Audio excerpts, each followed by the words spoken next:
Приятели, правим кринж клип, не сме правили такъв от отдавна.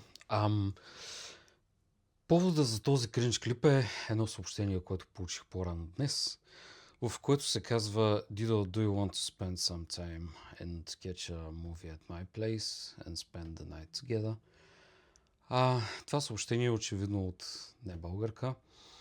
И защо го казвам това нещо? Защото много често, понеже съм психолог, доктор по психология, получавам въпроси за връзките на хората с други българи. Единствената ми връзка с българка беше кофти през цялото време. Приключи кофти. И всички преживявания, свързани с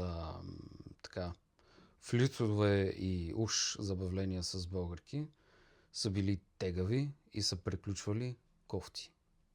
Причината да ви обяснявам, че не мога да говоря спокойно и не очаквам да си намеря българка за окончателна връзка, дълга, смислена и прочие, е, че нямам позитивен опит, на базата на който да кажа, ето това ми се е случило, позитивното е било това, това и това, негативното е било това, това и това, съответно правя повече от това, което е работило и по-малко от това, което не работи, защото всичко, което пробвам в някакъв контакт с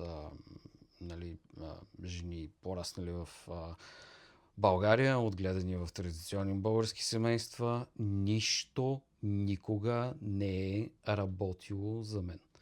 Така че поради тази причина непрекъснато ви повтарям, че първо не смятам, че ще си намеря българка и второ ви моля да не ме питате за това какво да правите в ваши връзки с българи. Не знам, не разбирам, нямам опит, който да работи. При мен нищо никога не е работило. Било е тегаво и е приключвало кофти.